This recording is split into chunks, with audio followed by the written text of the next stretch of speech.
Napaigtad daw si Coco Martin sa mga eksenang binubugbog ang love of his life na si Julia Montes sa pelikulang Tumpak na pinagbibida ni Congressman Arjo Ataide. Ginanap ang celebrity screening ng Tumpak na entry ng Nathan Studios ngayong 50th year ng Metro Manila Film Festival sa Gateway Cinema 11 kagabi.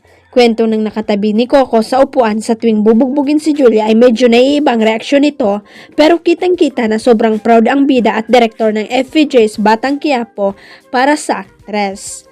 Abay, oo naman sa galing ni Julia sa action narati, dramatic actress ito, pero ngayon ay tila nagugustuhan na nito ang action dahil na rin siguro sa kanyang kasintahan.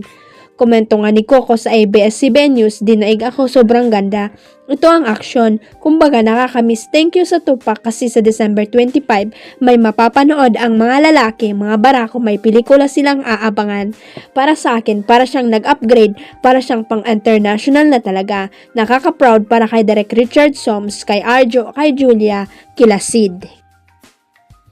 Maiksi lang ang komentong ito ni Coco ay malaking tulong ito sa promo ng Tupac dahil galing ito mismo sa kasalukuyang Primetime King dahil hindi matalo-talo ang ratings ng Batang Quiapo at ilang program rin ang tumapat pero hindi nagwagi.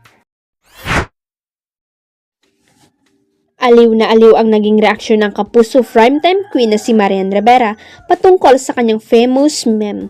Sa inilabas na ulat ng GMA Entertainment nitong December 17, nagkaroon raw ng question and answer portion sa naganap na Dongyan Christmas party kamakailan kasama ang kanilang fans kung saan nagkaroon sila ng pagkakataon na magtanong sa mag-asawa. Isa sa mga tanong na nabunot ni Marian ay patungkol sa kung ano ang kanyang favorite meme.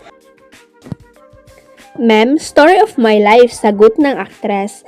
Birong dagdag ni Marian, bigyan niyo ako ng chance, music please. Kasunod nito ay ang pagpapaliwanag niya tungkol sa nag-viral na meme. Tawang-tawa kasi ako doon, galing ako ng taping noon, sobrang puyat ako noon. Sabi ko, hindi ko alam itong kantang to, bala na to, tuwing nakikita ko yun, natatawa ako sa sarili ko. Salaysay ni Marian. Ang tinutukoy na meme ng aktres ay ang naging singing performance sa kanta ni Rihanna na Unfaithful.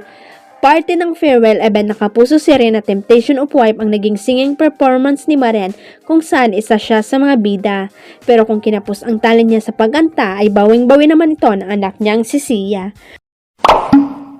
Huwag kalimutang i-click ang subscribe button at i-ring ang notification bell para sa latest at legit chika updates.